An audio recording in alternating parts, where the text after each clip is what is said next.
Hello dear students, आज हम देखते हैं examples miscellaneous exercise chapter number 1। तो एग्जांपल नंबर 18 है, if R1 and R2 are equivalence relation in a set ए।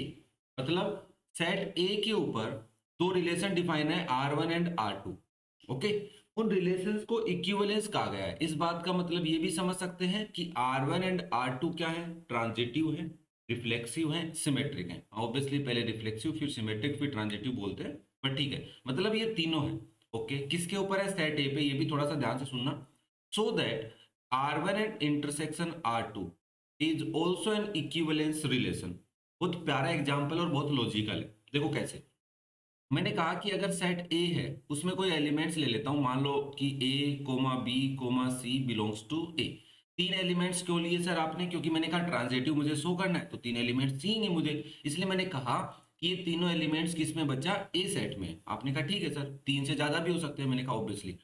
अब अगर मैं R1 सेट की बात करूं तो आप बोलेंगे कि सर R1 सेट अगर ट्रांजिटिव है, ध्यान से सुनना, रिफ्लेक्सिव ले लेते पहले। अगर रिफ्लेक्सिव है, इस बात का मतलब मैं ये समझ सकता हूं कि ये जो तीनों एलिमेंट्स है इसमें से ए कोमा ए प्रेजेंट होगा R1 में, बी कोमा बी प्रेजेंट होगा R1 में, सी कोमा सी भी प्रेजेंट होगा R1 में। क्या ये बात क्लियर हो रही है? क्यों सर? क्योंकि मैंने कहा रिफ्लेक्सिव यही कहता है कि जिस सेट पे रिलेशन डिफाइन है उस सेट के सभी एलिमेंट्स का डबलेट उस रिलेशन में प्रेजेंट होना चाहिए। ओके, फिर मैंने कहा अगर मैं R2 की बात करूं तो क्या मैं ऐसा बोल सकता हूं कि ए कोमा ए R2 में भी होगा? हाँ सर, बी कोमा बी भी R2 में होगा, सी कोमा सी भी होगा। बट हम बात कर रहे हैं सिर्फ एक को डिफाइन करने के लिए। समझ में आ रही है क्या बातें? अगर कोई रिलेशन रिफ्लेक्सिव बचा तो इस बात का बेसिक मीनिंग ये होता है कि जिस सेट पे वो रिलेशन डिफाइन है उस सेट के सभी एलिमेंट्स का डबलेट। समझ रहे हो? रिफ्लेक्शन अगर ए डालोगे तो ए ही मिलेगा, इसको रिफ्लेक्शन बोलते हैं अपन, है ना? तो वो कह रहा है कि रिफ्लेक्सिव होने के लिए कंडीशन होनी चाहिए। हमने कहा ठीक है भाई साहब, कि इक्विवेलेंस बता रहे हो तो इसका मतलब ये भी इसमें होगा, ये भी इसमें होगा। तो क्या मैं ऐसा बोल सकता हूँ कि R1 इंटरसेक्शन R2 में भी, अगर इस सेट की मैं बात करूं R1 इंटरसेक्शन R2 की, तो ए कोमा ए इसमें भी प्रेजेंट होगा। हाँ सर, क्योंकि वो R1 और R2 दोनों में है। बी कोमा बी भी इसमें होगा, सी कोमा सी भी होगा। समझ में आ रही है क्या बात? पक्का? ठीक है ना। अब ये बात तो हमने रिफ्लेक्सिव की कर ली। अब अगर मैं बात सिमेट्रिक की करूं, क्या बोलूंगा? देखो साहब, सिमेट्रिक क्या कहता है पहले ये बताओ। तो मैंने कहा सिमेट्रिक ये कहता है कि इफ ए कोमा बी अगर किसी R1 इंटरसेक्शन R2 में है, देन बी कोमा ए भी बिलोंग करना चाहिए R1 इंटरसेक्शन R2 में। कहने का मतलब ये है कि अगर हम R1 इंटरसेक्शन R2 को सिमेट्रिक दिखाना चाहते हैं तो हम ये बोलेंगे, अगर कोई दो एलिमेंट्स ए कोमा बी की फॉर्म में R1 इंटरसेक्शन R2 में है और अगर ये सिमेट्रिक है, कौन? R1 इंटरसेक्शन R2, तो उसके अंदर बी कोमा ए भी होना चाहिए। हमने कहा ठीक है भाई। तो हमने लेट किया कि ए कोमा बी किस में भाई बिलोंग कर रहा है, R1 इंटरसेक्शन R2 में।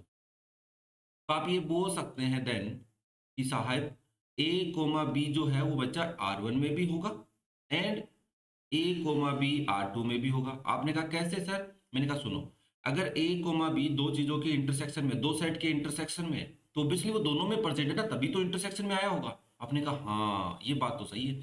अब मैंने इसको यहां से स्टार्ट क्यों किया, ये भी समझने वाली बात है। अदरवाइज मुझे दोनों में लेट करना पड़ता कि ए कोमा बी R1 में भी है और ए कोमा बी R2 में भी है। ये मुझे लेट करना पड़ता क्योंकि मुझे इंटरसेक्शन दिखाना है ना? तो मैंने इंटरसेक्शन में लेट कर लिया, इसकी वजह से पता चल गया। अब मेरी पहली लाइन तो कंप्लीट हो गई कि अगर R1 इंटरसेक्शन R2 में ए कोमा बी है तो बस मुझे ये शो करना है।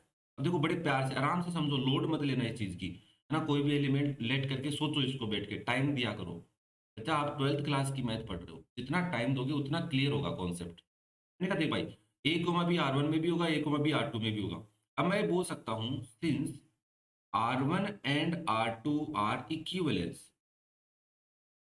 यस और नो? क्वेश्चन है तो कहा है ना तुम्हें। हाँ सर, मतलब बोल सकता हूँ सिमेट्रिक है। हाँ सर, ये भी बोल सकते हो कि सिमेट्रिक है। तो अगर ए कोमा बी R1 में है, देयरफॉर आप ये भी बोल सकते हो बी कोमा ए भी R1 में होगा। क्यों? क्योंकि R1 तो इक्विवेलेंस है। ओके, एंड सर साथ में ये भी तो बोलो कि बी कोमा ए R2 में भी होगा। अगर दो सेम सेट एलिमेंट्स का सेट, मतलब बोल सकता हूँ पेयर ऑफ एलिमेंट्स, अगर दो सेट में हैं तो उनके इंटरसेक्शन में होगा। तो आप ये भी बोल सकते हैं कि बी कोमा ए किस में प्रेजेंट होगा, R1 इंटरसेक्शन R2 में भी होगा। क्या बात क्लियर हो रही है? हाँ सर। देखो यहाँ से तुम दो में लेट कर सकते हो या फिर किसी एक में, इंटरसेक्शन को आपको प्रूव करना है तो उसमें लेट कर लो। क्लियर हुआ यहाँ तक? सिमेट्रिक कैसे हुआ, क्यों हुआ? ओके। नाउ ये इसके दो पार्ट हो गए, मैंने इधर से स्टार्ट किया, ध्यान से समझना। पहली स्टेप ये है, फिर दूसरी स्टेप ये है। अब मैं बात करता हूँ किसकी, ट्रांजिटिव की। देखो साहब मुझे ये पता है कि A comma B comma C belong कर रहे हैं ए सेट में, ये मैंने लेट कर रखा था क्वेश्चन की स्टार्टिंग में। नाउ फॉर ट्रांजिटिव अगर मैं बात करूं, पहले तो ये बताओ मेरे को ट्रांजिटिव कहता क्या है। सर ट्रांजिटिव ये कहता है इफ ए कोमा बी किसी सेट में है, मान लो R1 इंटरसेक्शन R2 में, एंड इसके साथ साथ बी कोमा सी भी बिलोंग कर रहा है R1 इंटरसेक्शन R2 में, देन आप ये बोलो कि ए कोमा सी भी उसमें बिलोंग करना चाहिए, R1 इंटरसेक्शन R2 में बिलोंग करना चाहिए। क्या ये बात क्लियर हो रही है भाई? भाई पहली बात तो ये ना, ट्रांजिटिव की डेफिनेशन आनी चाहिए। एक्सरसाइज 1.1 में पढ़े हैं, बहुत सारे क्वेश्चन तुमने किए कि अगर ए comma B R1 intersection R2 में है, बी कोमा सी R1 इंटरसेक्शन R2 में, मतलब दोस्त ये एक ही सेट मान के चलो भाई। इस सेट में अगर ये दो एलिमेंट्स हैं तो ये एलिमेंट्स भी इसमें प्रेजेंट होना चाहिए, ये कहना चाह रहा है। तो मैंने कहा देखो भाई, अगर मैं ऐसा बोल दूं कि लेट कर लिया मैंने, मान लो ए कोमा बी किस में है, R1 इंटरसेक्शन R2 में, एंड दूसरी बात बी कोमा सी भी R1 इंटरसेक्शन R2 में। भाई अगर ये सेट ही है, ये नहीं है, तब तो ऑब्वियसली ट्रांजिटिव होने वाला है। ये दोनों होंगे तभी तो हमें चेक करनी है थर्ड कंडीशन, अदरवाइज तो हम चेक ही नहीं करेंगे। आपने कहा ठीक है सर, ये थोड़ा अच्छे से लिख देता हूँ।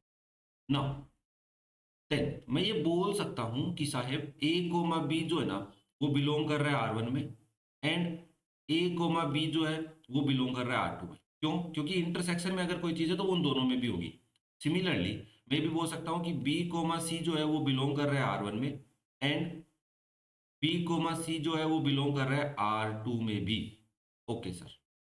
नाउ इस कंडीशन को और इस कंडीशन को मैंने देखा और मैंने कहा कि according to question R1 and R2 are equivalence, question ने मुझे कहा है कि ये दोनों इक्विवेलेंस है।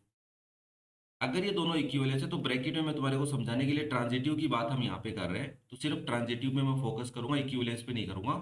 मैंने कहा अगर ए कोमा बी R1 में है, बी कोमा सी भी अगर R1 में है, देन मैं ये बोल सकता हूँ कि ए कोमा सी तो R1 में पक्का मिलेगा था, क्योंकि R1 क्या है, ट्रांजिटिव है। देयरफॉर देखो भाई, ए कोमा बी R1 में है एंड बी कोमा सी अगर R1 में है, देन हम ये बोल सकते हैं कि साहब ए कोमा सी भी बिलोंग करेगा R1 में। एंड सिमिलरली बोल सकते हो कि साहब अगर बच्चा ए कोमा बी बिलोंग कर रहा है R2 में, एंड बच्चा बी कोमा सी भी बिलोंग कर रहा है R2 में, तो आप ये भी बोल सकते हैं कि sir a comma c also belongs to R2। R1 में भी ए कोमा सी है, R2 में भी ए कोमा सी है। देयरफॉर या लास्ट में सो लगा के लिख दो या हेंस लगा के लिख दो कि A comma B, A comma सी अगर R1 में है एंड ए कोमा सी अगर R2 में है, तो हम ये बोल सकते हैं कि ए कोमा सी बिलोंग करेगा R1 इंटरसेक्शन R2 में। अब आप मेरे को कहोगे सर आपने यहाँ पे लेट क्यों किया? क्योंकि बच्चा अगर मैं यहाँ पे नीचे लेट करता तो मेरे को चार बातें लेट करनी पड़ती और वो कॉन्ट्राडिक्ट भी हो जाती है कि सर ये कैसे, आप इतनी सारी बातें कैसे लेट कर सकते हो? नहीं भी तो होंगी। मैंने कहा हाँ। तो अगर मुझे R1 इंटरसेक्शन R2 को ट्रांजिटिव दिखाना है तो दो चीजें उसमें प्रेजेंट होंगी, तभी मैं इसको चेक करूंगा। अगर इनमें से कोई एक ही प्रेजेंट हुई, मान लो यही प्रेजेंट है, ये प्रेजेंट ही नहीं है, तो इसको मुझे चेक ही नहीं करना। बात समझ में आ रही ना? अरे ट्रांजिटिव पढ़ समझ के तो आए हो गया आप लोग, ठीक है ना? यही ट्रांजिटिव कहता है कि अगर ये दोनों चीजें किसी सेट में है तो ये भी उसी सेट रिलेशन में होनी चाहिए, ठीक है ना? तो ये हमारा एग्जाम्पल नंबर 18 कंप्लीट होता है कि साहब R1 इंटरसेक्शन R2 ट्रांजिटिव भी है, R1 इंटरसेक्शन R2 सिमेट्रिक भी है, R1 इंटरसेक्शन R2 रिफ्लेक्सिव भी है। सो यहाँ पे कंक्लूजन में आप लिख सकते हो R1 intersection R2 also an equivalence relation. Clear हुआ? उम्मीद करता हूँ हर छोटी छोटी बात तुम्हारे को समझ में आई होगी। अगर कोई डाउट रह गया हो तो कमेंट करके मुझे बताएं। वीडियो पसंद आ रहे हो तो लाइक करें, ऑब्वियसली शेयर करें अपने दोस्तों के साथ, और अपने कॉन्सेप्ट ऐसे ही क्लियर करते रहे। Thank you.